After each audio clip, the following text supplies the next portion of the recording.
Good morning, good afternoon, good evening, whatever time of day this is. This is the Grunge Bible Podcast. My name is Ethan Shalloway. I'm joined by Chris Salona. This is Monday, February 16th, 2026. This is episode 256 of the GB Podcast. And we're here to give another riveting album review. Hammering these records lately. We are. None other than one of our favorites, Jerry Cantrell. It's amazing. There's still albums we haven't talked about, Chris. So we're excited to talk about Boggy Depot today, among other things. And as you know, here at the GB Podcast, we always start with a mental health check-in, just a physical check-in, all the above. We like to check in with our homies. So absolutely. Start with that. Chris, how are you doing today, man? Before I give my status report, you just made the remark that it's kind of mystifying that we haven't run out of things to talk about. So when we did the Sweet Oblivion episode recently, I posted about it on the stories, and one of my friends who follows Grunge Bible replied to it, and they said, "How the fuck have you guys not run out of things to talk about?" And your guess is as good as mine. You know, there's many more gems in the well that we haven't discovered yet, and that we haven't put pen to paper. So definitely you could argue that we have ran out of things to talk about. That's true. It's all in the eyes of the beholder. At least ran out of things to say. Yeah. We'll never run out of things to say because we like talking. That's true. Oh, man. I'm pretty good, dude. Long weekend here. We have President's Day. This episode's coming out on President's Day. So that's significant, I suppose. George Washington's birthday, something like that. I don't know. Who the hell knows? I'm really good, dude. Nice weekend. Everything's going pretty well. Business as usual this morning. I woke up, didn't set an alarm, made myself a cup of coffee, and I did my taxes. So we're all taken care of. The tax man, I made the payment, and we're good to go. If you wanna get my taxes, you're gonna have to nail me down. Wow, incredible work. I did listen to Taxes by Geese. Of course you did, a couple of times. Of course, I think you have to. Did they get album of the year? Is that it right? Should, honestly. I mean, I think in the spaces that we run in on the internet, everybody. I've yet to run into anybody that doesn't like that record. So I love the name of that record too. It's just called "Getting Killed." It's like that's why it's so good. Whoever's running Geese's social media is hitting it out of the park too, because they'll play live and they'll post a clip of it, and it'll be like "Getting killed in Toronto, getting killed in Cincinnati." These poor bastards just dying all the time. So I'm pretty good. It's good to have that out of the way. Had a good weekend so far. Certainly, the lifts are continuing to progress. I PR'd my snatch yesterday, getting closer and closer to the next goal that I have in mind. So things are good, and we get to sit down and talk with one another about one of our favorite musicians today. So how can you be in that bad of a mood when you get to do something like that? So pretty good, man. Continuing the trend of not having anything to complain about. So how are you doing? I'm doing pretty well, man. Just to go back, to getting killed, they were all in love with dying, and they were drinking from a fountain. They were doing it in pouring Texas. Like an avalanche coming down the mountain. They were doing it in Texas. I don't mind the sun sometimes. Yeah, the butthole cinematic universe. The butthole service. They came up in conversation this weekend, so it's still alive. It's still alive. Yeah, I am. I'm doing well, man. Had a big week. Finished up my packing and made my trek back to Pennsylvania. You're back. So officially, chapter closed. Last 7 years of my life. So I had a lot of time to think about it. Obviously, I've been living in Pennsylvania since with my parents since the September with paying rent in Birmingham. So there's a good chunk of time where it was on the horizon, and I was making transitions. So plenty of time to think, but now that it's come and gone, I mean, it's just crazy how much time you can invest into a place, and at some point it's over. And I think we'll get into it a little bit with the band Alice in Chains and how they kind of moved on, and all these bands. I mean, I guess people are still playing, but they do move into different sections of life where, I mean, it's just not the forefront of music, where when you're in your 20s or you first get discovered, you are the forefront, and you begin making music differently. And I feel that way. It's just a different part of my life. I'm going to continue training and doing that, but it's going to be in a different area. But I'm still going to go through 28 and hopefully stay healthy enough to do it. I like competing at a high level, and yeah, I mean, it was a good weekend or a good week. Busy, I did a lot of stuff, but I don't know. All in all, I'm in a pretty good spot. So Excellent. I can't complain too much. So yeah, That's solid, dude. Yeah, it's interesting. Things kind of change slowly and then all at once. You're right. kind of the transition from your time in Birmingham was kind of a slow burn, I would say, for the last 6 to 8 to 10 months that you were there, and then boom, you turn the page. And I think that there is a strange parallel with Alice in Chains in the 90s that we'll get into. But One of my favorite stories too, I like to tell that kind of gets in. I probably have told this on the pod once, but it was back in college with our good friend Steve Mingy. Yeah. And we went out one night on Friday, and we're all hanging out, drinking, having a good time. And he took the 10A back home, and we were the first stop, or wherever the stop. We were before Minge got off, so we got off, and it's like, all right, get home safe. So the next day we all met up for brunch or something. I was like, how'd you get home all right? He's like, funny thing about that, he's like, I must have passed out on the bus. I fell asleep, and all of a sudden I woke up to the bus driver just going, "Kid, it's over."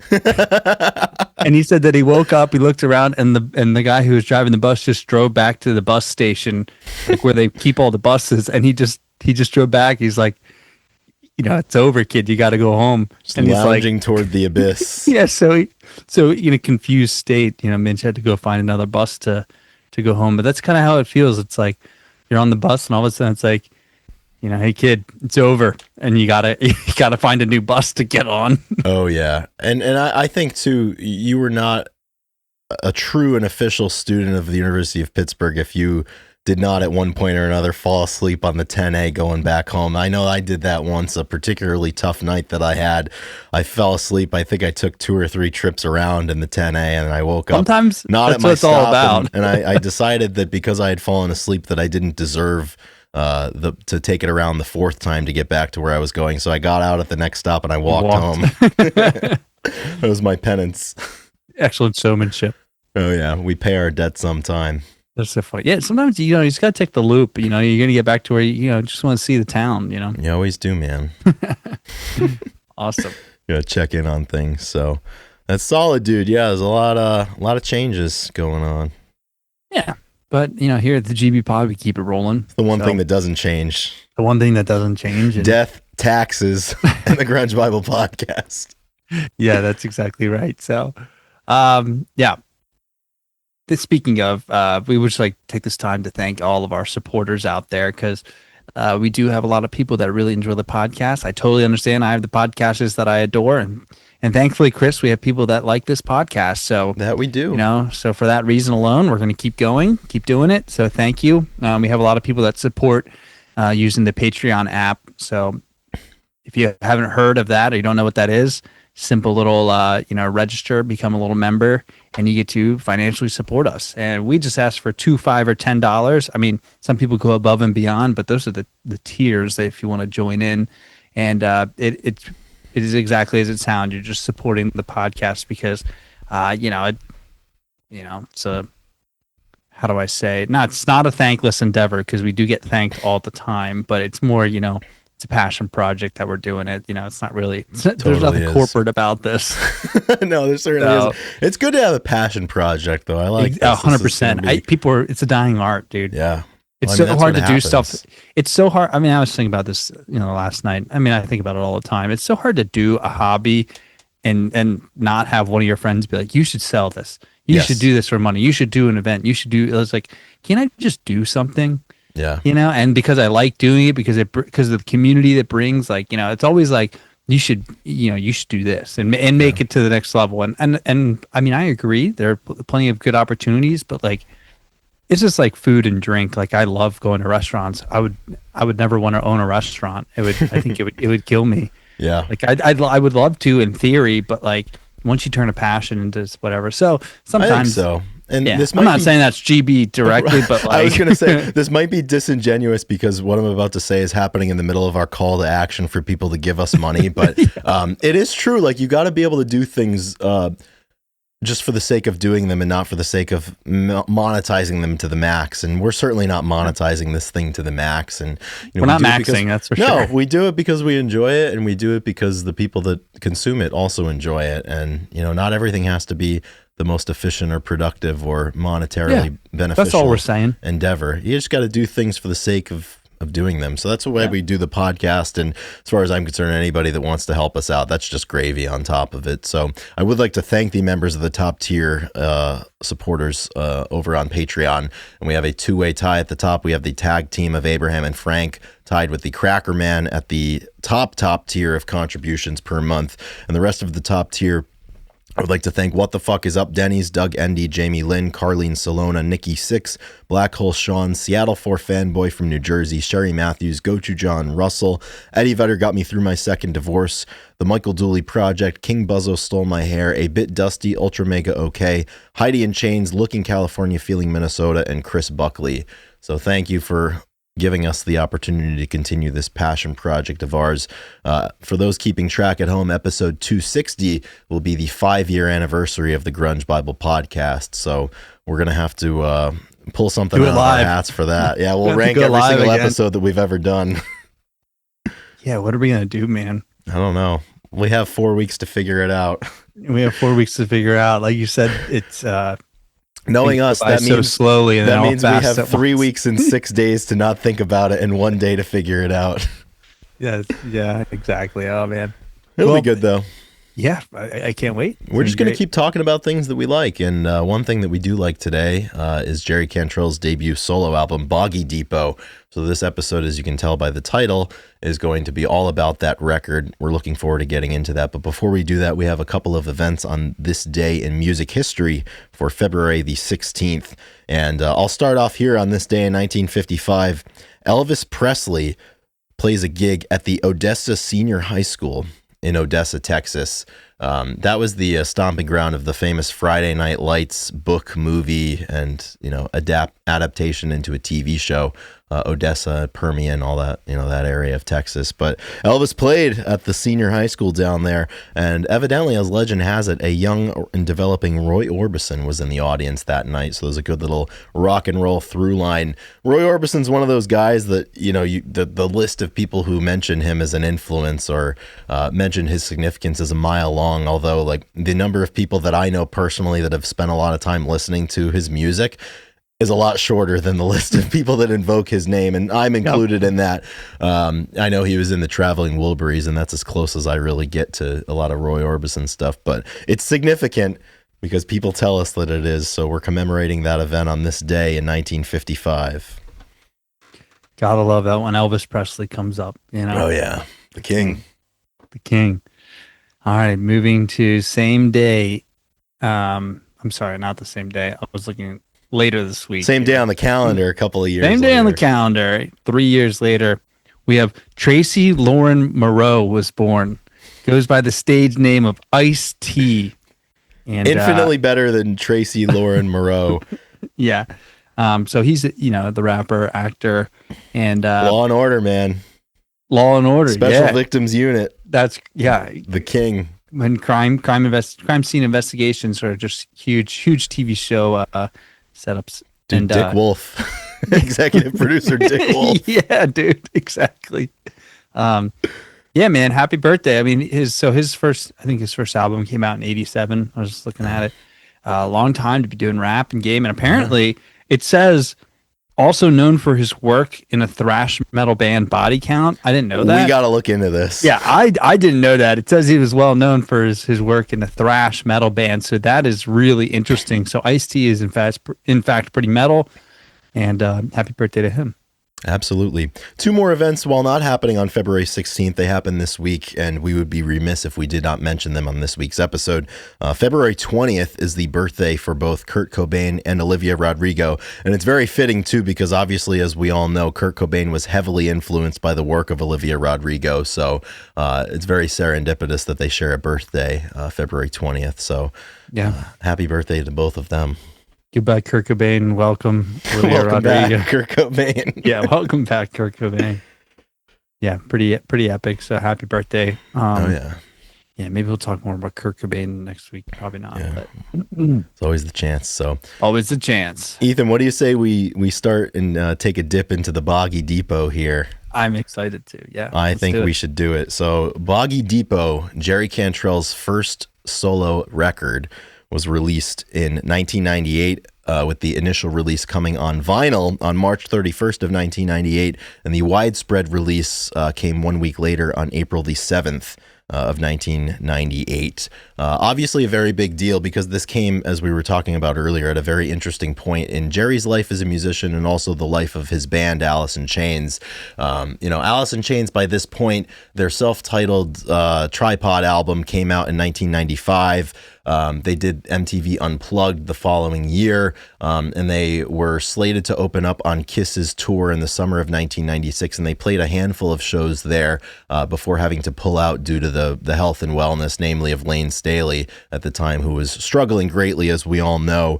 And this project, the Boggy Depot project, was kind of born out of that transition and that shift into a prolonged period of inactivity for Alice in Chains.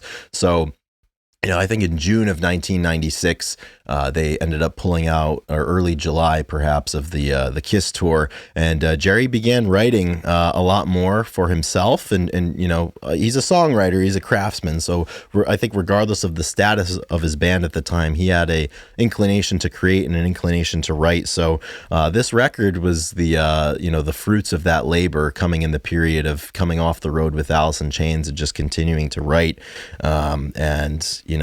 this album ended up being recorded the following year throughout much of the middle portion of 1997, from April into November of 1997. And as we said, it was released a little bit later on in the spring of 1998. Boggy Depot, a lot of people wonder about what the title's about. Boggy Depot is the namesake of a now ghost town in Oklahoma where Jerry Cantrell's father spent a lot of time as a child. Jerry used to go out there with his dad way back in the day as well. So it is a defunct town. Evidently, it was a pretty popular town in the mid 1800s, but then there was a railroad line that ended up bypassing Boggy Depot, and that pretty much choked the life out of the town, and everybody moved to a neighboring town that was on the rail line, which, throughout American history, you hear that a lot with towns that were bypassed by the railroads, and then later on towns that were bypassed by the interstate. Commerce dips and people end up moving to where the jobs are, and you have all these towns that used to be significant and no longer have people living in them. So an interesting time and place to come from. And, Jerry Cantrell, I know he's still got the ranch out in Oklahoma that he spends a lot of time with, and he's definitely got an interesting path, and you hear a lot of it in his music coming from that part of the country, as opposed to a lot of the guys that we talk about here having come from the Pacific Northwest or maybe urban areas, or in Eddie Vedder's case, having spent a lot of time in Chicago and then San Diego.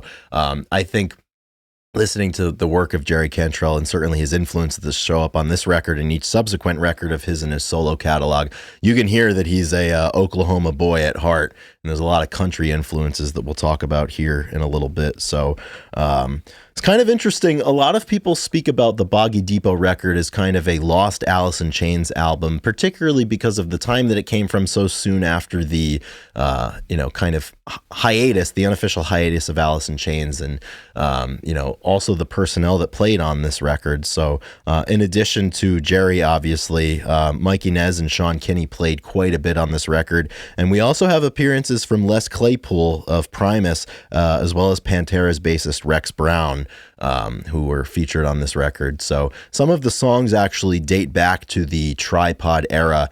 Settling Down and Hurt a Long Time were the oldest songs that ended up appearing on Boggy Depot. The two songs that he had written prior to 1996, those songs were introduced into the Tripod recording sessions, but the band decided not to record either of them. And that's something that I learned when I was preparing for this episode here. And Hurt a Long Time has long been one of my favorite Jerry Cantrell solo songs, and I just can't help but wonder what it would have sounded like if Alice in Chains had recorded that. So that's another, the newest what if that's been occupying my mind as it relates to the grunge scene. So in addition to this, the personnel who played on the record, Scotty Olson was an assistant engineer on this project, and a lot of us know Scotty Olson as being the additional guitarist that Alice in Chains tapped on to play at the Unplugged show in 1996. And then another through line to, I think, how this album sounds sonically is the fact that Toby Wright was tabbed as a co-producer along with Jerry Cantrell, and Toby Wright produced the 1995 self-titled Alice in Chains record. So, this kind of period of, changes happening slowly and then all at once, I think this record was a product of that. Yeah, and just hearing you talk, we're talking about the songs that were saved and used for this album, and just all the members, Mike Inez and Sean Kinney, and talking about the producers and people that were involved in AIC helping produce this first album, and a few extra. Like, it's crazy if you would imagine, an AIC album without Lane. This is kind of what it's going to sound basically like. It. And there's a lot of, you could put songs, I was kind of listening to it. I was like, oh yeah, this could go on, this could go on Dirt, or this could go on Jar of Flies and whatnot. Like, you can hear this different, the different albums in this one. And yeah, I mean, it's a lot of the same players or same people in the time, and it was soon after. So I like the idea that it's like a lost AIC album. And truly though, like, I guess Jerry didn't know how to really get into the solos, or he didn't necessarily want to. I know that we'll talk about it in one of his quotes, but like, he was totally content being the guitarist for AIC. But with the way things transpired, it was like, what do you do now? And you have all these ideas, and I mean, he's an incredible lyricist and obviously a guitar player. So like, it's up to him to, at that point in his career, like, I mean, yeah, you have to own up and start taking your shot and playing, and I thank God he did, because there's a few times where like solo records and solo stuff, I don't know, that kind of stacks up against the original. And totally.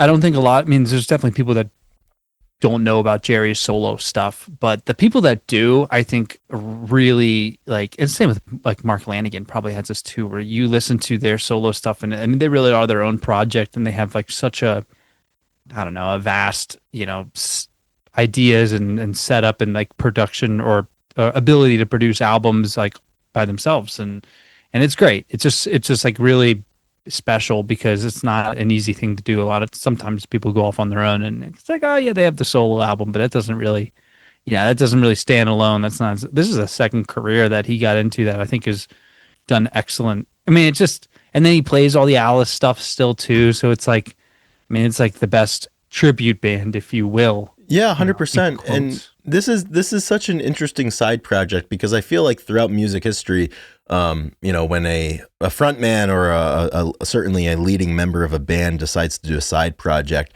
the purpose of that side project typically is to explore musical areas outside of the areas that they explore within their band.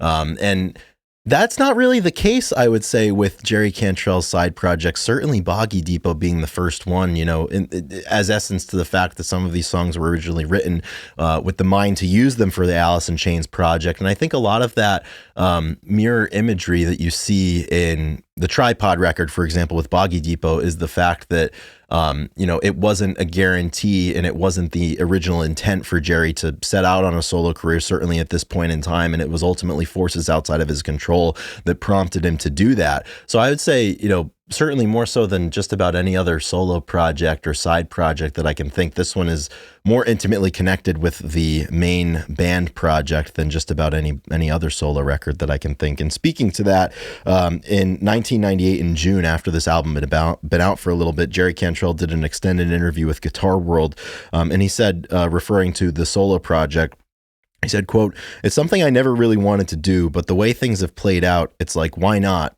To be honest, I'd just be happy being the lead guitarist and singer for Alice in Chains.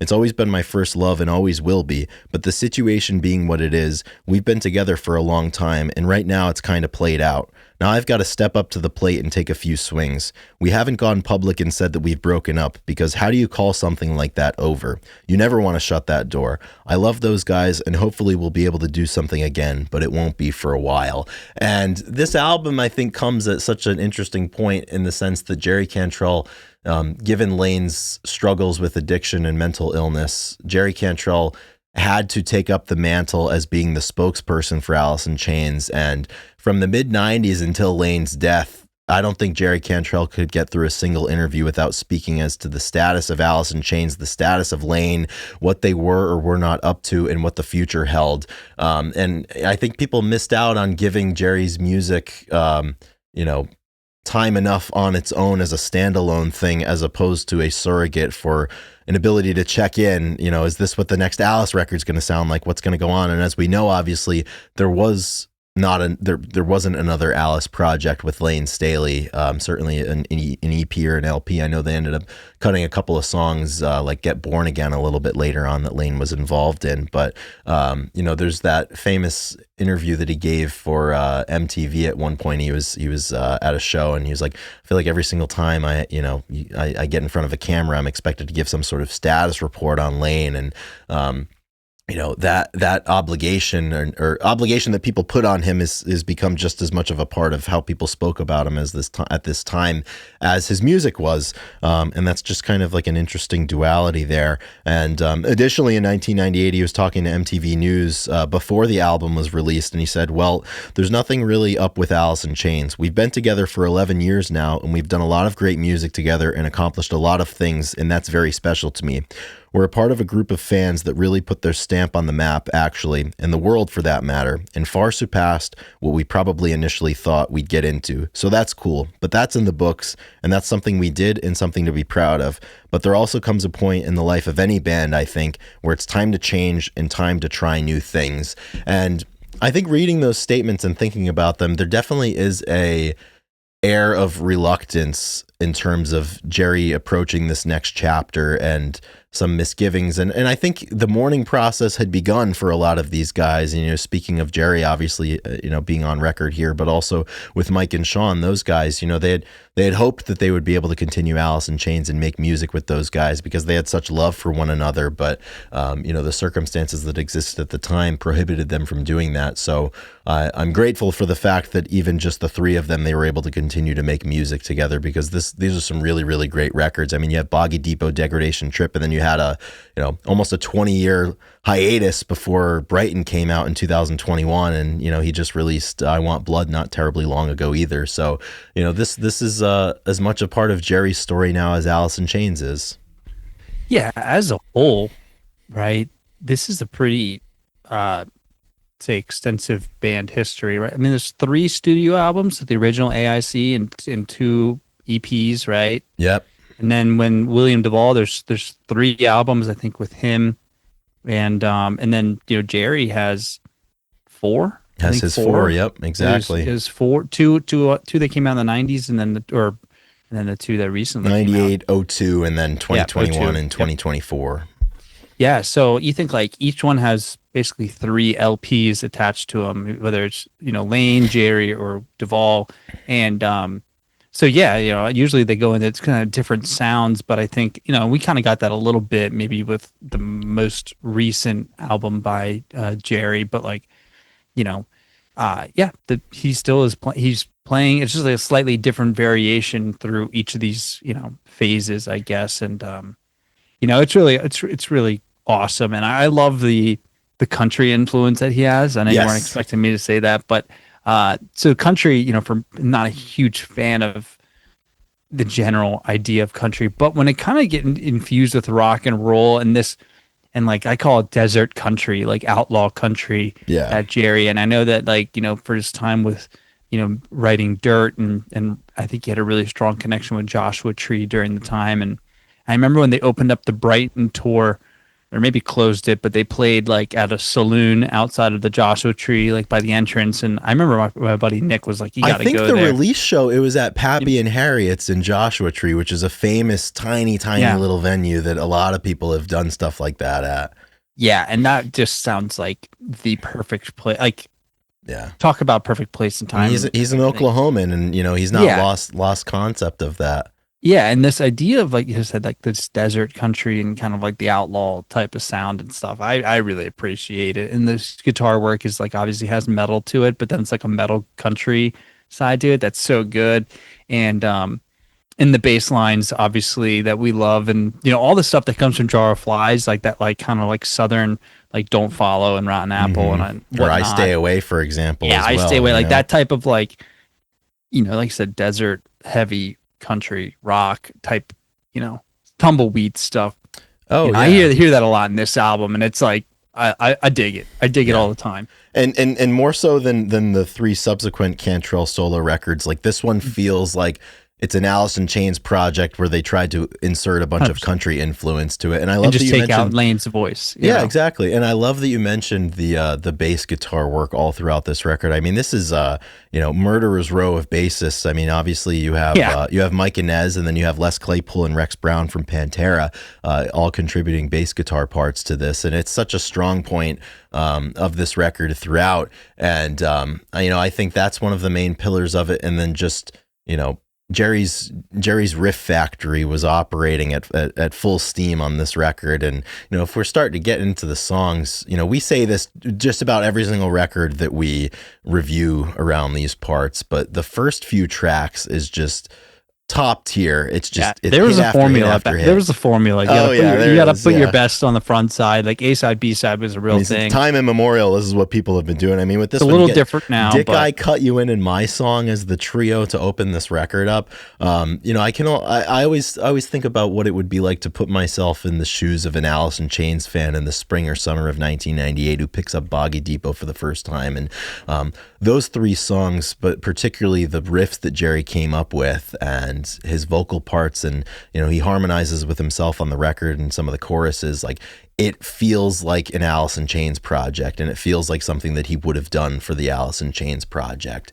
And it starts right at the top with Dick Eye, and Cut You In, I think, is the first song from this record that I really, really started to develop a relationship with. That riff is just so kind of, it's almost demonic a little bit, and the subject matter of the song, obviously, you're at home, like things are not good, you're turning off the phone, and you're lamenting those who have, anyone who's ever fucked you over. And naturally, as many good things in music come from, Jerry Cantrell said that he was pretty hammered when he wrote Cut You In, that he was just kind of humming the melody along, and he grabbed a homemade guitar that he had made way back in high school and started working out the music to this one. And he said it only took him about a half hour to write Cut You In. And that's one I've heard him play live before, and it's still a fan favorite to this day. And certainly the solo formula was not that different, I think, from the Alice in Chains formula, but they're both incredible, as we all know at this point. Yeah, love the start of this album with Dick Eye, but Cut You In, and I've listened to it 1,000 times. The band, we've played it a few times with Andy, so I've listened to it a bunch, and it's moved into But I remember the first time listening to it and being like, "Damn, this is so cool!" It's got this it's just this, the drums are really spacey, and the guitar is it's just a solid riff, like the riff god, like we're talking about, and it's just so different and unique from the album. And I love when an album has one of these songs that is just a little bit weird and different, but is also kind of the best song on the album. So it's hard for me not to say that's my favorite song off this album. I mean, I'd even forgot. It's been a little bit since I've listened to this record, and when we decided to do it, we obviously start from the front, and Dick Eye is just a masterclass in an album opener. I mean, you have I love it when bands or musicians have a weird, not even musical interlude to begin their songs. And Dick Eye has 20 to 30 minutes of weird, 20, 30 seconds rather, of some weird sounds going on. And then the riff kicks in. And this song, and a lot of these songs, I think My Song as well, they just seem to be so perfectly at home in picture it's 98 or 99 and you're at a 600 cap venue and Jerry's playing and there's cigarette smoke all throughout the room. You see some rumblings through the smoke on stage, and Jerry Cantrell comes on and just absolutely starts tearing open into some of these riffs. And either any of these three songs are a great opener.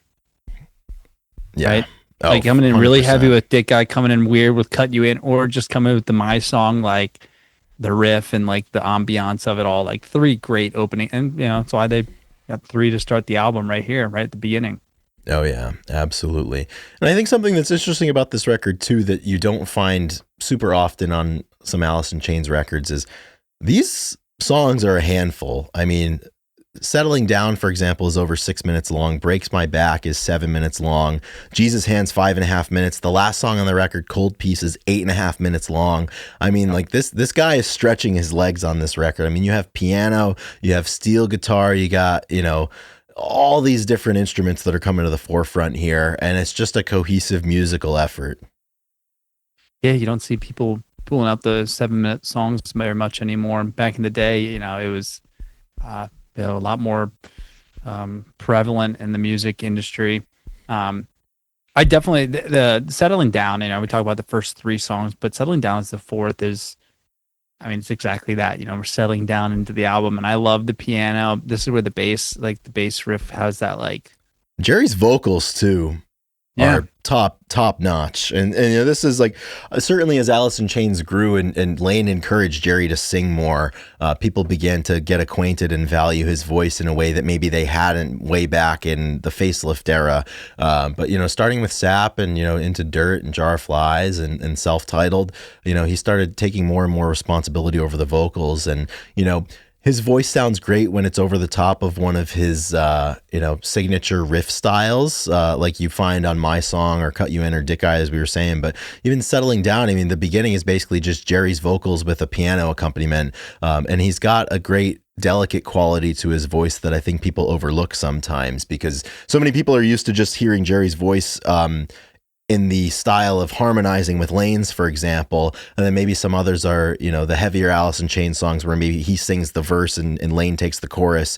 But this one, this album, I mean, it's just Jerry, obviously, and you have those, powerhouse trio of songs that start the record, but then when things kind of settle down, I mean, it's so delicate to begin with, and you really appreciate his voice in a way that you don't have many opportunities to appreciate his voice like this on some of the Chains records. Mm-hmm. Yeah, this one I heard a lot of, say, Jar of Flies and influence into it. Could be a part of that EP. Yeah, I'm just then going into Breaks My Back has this like it's like a underwater voice, like hurdy-gurdy man type stuff. Like the hurdy-gurdy man comes out, and like as we've got, I mean, honestly, all of AIC and into Jerry, some of the new stuff, like Jerry has a pretty, he has some darkness to his writing for sure. A lot of darkness. I mean, we want blood, you know what I mean? Like I want blood. There will be blood. So, this song is a lot of that. It's really daunting. It's got this slow pace to it, and it lasts a long time. And and it goes through. It just like sees, in my eyes, like it sees the idea all the way through, lets it develop, and like, I mean, it just has a lot to it, and it's a good listen. I mean, it's not for every time, every moment of the day, but like it's good. Yeah, and Jerry's a guy that Lane's demons and his battles were so well publicized. Obviously, I think back to the Rolling Stone record where it's Lane, the shot of Lane on the Rolling Stone cover, rather. Where it's a shot of Lane on the cover of it, and it says, Alice in Chains, the needle and the damage done. And, the article is Lane's lamenting his drug use and everything. But Jerry had a lot of his struggles as well. I mean, he had struggled with various forms of addiction throughout the 90s, and certainly at this time, up until really Lane's death and the release of Degradation Trip in '02.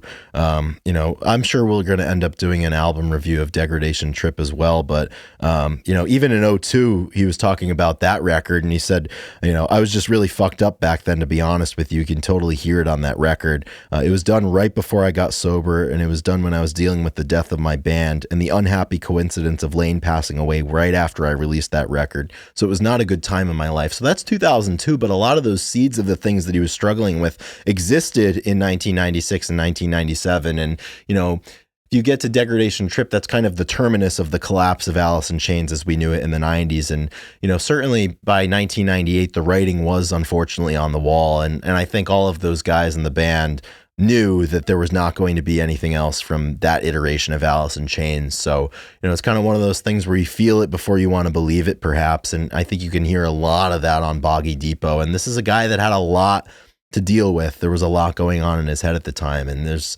subject matter all throughout this record alludes to that pretty explicitly. Yeah, I think all we can do is read about it and hear about it, right? And like what he was going through. But I think everybody has something in their life where, yeah, when the writing is on the wall and you have to move on and you have to pick up, pull yourself up with your bootstraps and, in this case, keep making music and be able to.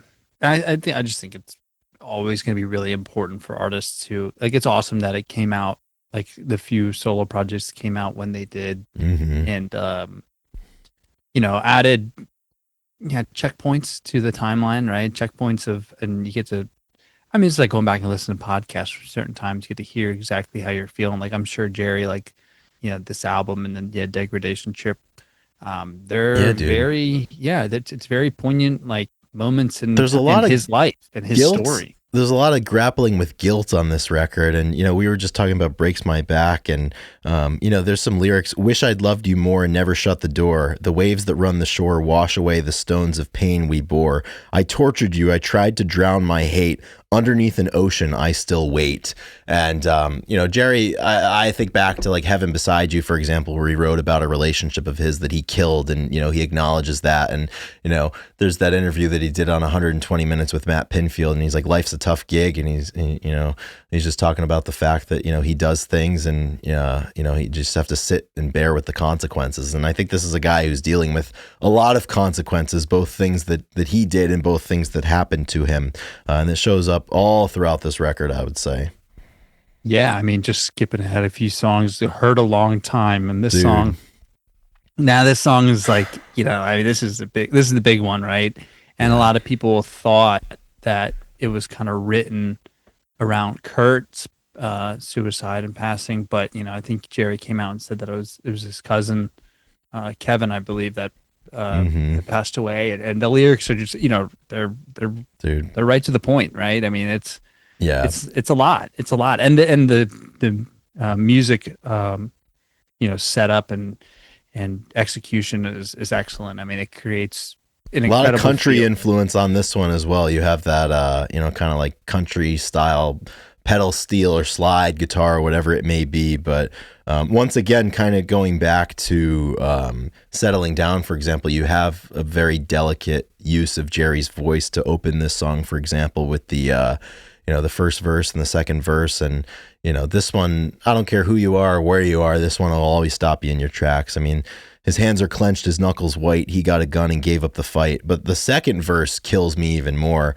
When I found out, I couldn't even cry. Well, I am now, and I'm trying to figure out why. And then the chorus just laments that it's a bad dream, but it's a bad dream, and that he wishes it was a bad dream, but it's going to hurt a long time. And that's part of showing up every day in life. And there's things that are going to happen around you or to you that they don't go away immediately. And, at the time and place Jerry was at right now, there were a lot of things that had happened to him and that were happening to him that he knew, were going to be a part of his life, and the pain was going to be a part of his life for a really long time. And I think this song is, the centerpiece of, I think, the ethos of that record and what we would hear later on in Degradation Trip. Yeah. um, yeah, it's such a heavy song. Yeah. And then moving, forward to Between, the next penultimate song on the album. Another great song to hear him play live. Well, you got this one live? I did. Yeah. I can't remember. I've seen him twice. I think I got it the first time. I saw him in Boston in 2022. That's awesome. This has like I probably did get it too. I'd have to look back at the list. And this song is so badass. It has such a beautiful like hook to the chorus. Oh yeah. And then obviously his guitar work is so fun. Like I love the guitar in this. This song is really good. I was listening to this week and just being like, hadn't listened to it in a long time, and it was phenomenal. I was like, dude, this is just like when you put on an album like this that you haven't listened to it, and you're just like, wow, this is a really complete album, and there's a lot of there's say 5 or 6 songs that you really like you want to listen to, and that's over half the album. So that's where and then you appreciate the other ones more, the in betweens, if they don't catch your ear right away. Oh yeah, This one caught my ear. Fourth verse of Between. Then back home to Seattle, fed the monkey man. I proceed to throw up all over my hand. Yeah. Well, it ain't so bad. And obviously, Monkey Man being an allusion to the addiction that you have to feed all the time, and Yeah. somewhere between the wrong and right we fight. Yeah, this song Yeah. is really really great. I Kind of love it. And interesting then that it's right buried after, so far on the back of the album. I know. Yeah. Well, the second part of that verse, it's fair to say that in your eyes I'm wrong, and in my mind that's all right. And I think that's just such a real thing. Like, someone, yeah, in the eyes of somebody else, like you're in the wrong, and you just say, all right. And, it's kind of a coping mechanism. I mean, it's kind of like, yeah, you're not affected by it, and it's not always a good thing. Yeah, dude, 100%.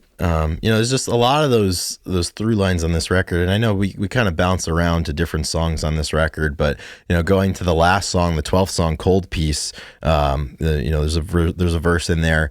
Though it's sad, he lives his song, ever changing, stranded on the notes remaining. So everywhere, this record is just tattooed with people struggling with things and people having to live with the choices that they've made and live with the things that have happened to them. And I think, the genre that we tend to discuss on this podcast, grunge rock related stuff, like there's so much of this art, beautiful art that was born out of pain and born out of suffering and born out of addiction and loss. And, I think if there's one thing that, I don't think I'll ever stop being fascinated with, it's the fact that people are able to take the worst parts of their life and turn it into something beautiful artistically.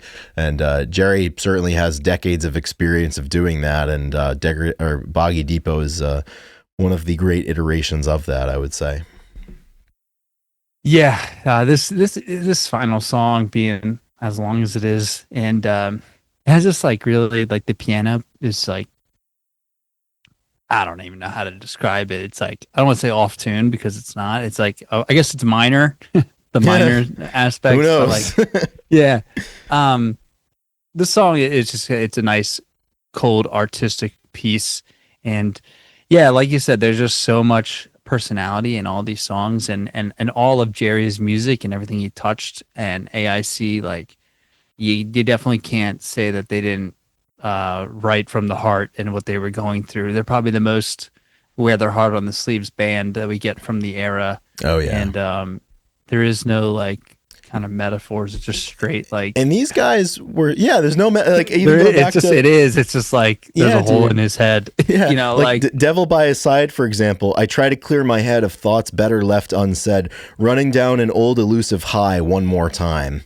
Yeah, like they just continually talk about the black and whites of struggle, and yeah, it's crazy. Like it's one of those. I mean, we've never met Jerry. We've seen him and we've heard him and we appreciate him, and everybody we talk to, they're always very appreciative, and he's just like, I just believe him, right? And he's just very sincere through everything he does, and that's what you want from artists. A lot of times, you want to feel like they're authentic, and that word gets thrown around a lot these days, and people want authenticity, and like Jerry is that. Like, I mean, it's exactly that.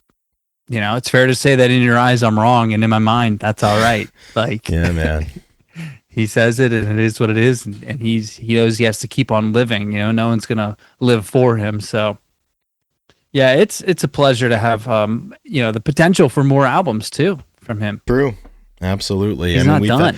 He's in the last couple of years he's equaled his solo output of the first 25 years of his career. So we're fans of each of his solo projects, and always excited at the prospect of there being the next one. I remember back when Brighton was a thing, he started teasing it before he announced it on his social media pages before he announced the record. Can you believe it? Yeah, we had the podcast was up and running. I just remember how exciting it was. I was like, holy shit, like another Jerry Cantrell. It's been 19 years, but he was going to go back to it. And Brighton holds a special place in our hearts for sure, as do all of these records. I think I've certainly spent some of my worst days with the Boggy Depots and the Degradation Trips of the world, and thankfully things have been pretty good for me in the days of Brighton and I Want Blood. But who knows, if things take a turn for the worse, I'll be turning to those in my future. Yeah, I mean, yeah, it's sometimes it's glad we have those for those times, Yeah, dude. Yeah, it's pretty great. So who knows? Maybe there's some more music coming, but like we can just appreciate it at all and say thank you, Jerry, for everything that you've done for music. And this is a fun 100%. one. This is a fun one to listen to, and it's great to be a little closer to it right now. Absolutely. It's good stuff, man. Yeah, man. I think that wraps it up. I mean, The Boggy Depot. yeah, yeah. So definitely give it a listen straight through. And I mean, there's, like I said, there's 5 or 6 songs that like probably on your playlist already. So Oh yeah. just go in and listen to the rest of them. And Listen to it in the form it's supposed to be. Exactly. yeah, would be fun to get a record for this on a vinyl. Oh yeah.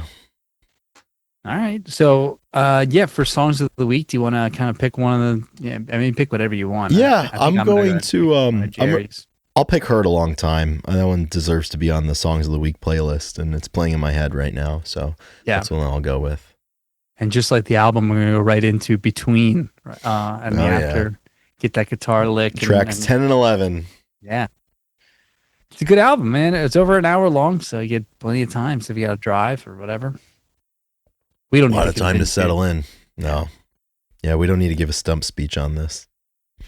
All right, man. Anything else you'd like to get out there? Well, that's about it. Thank you for listening. Thanks for checking us out here. Thank you to Drew McFadden, our producer.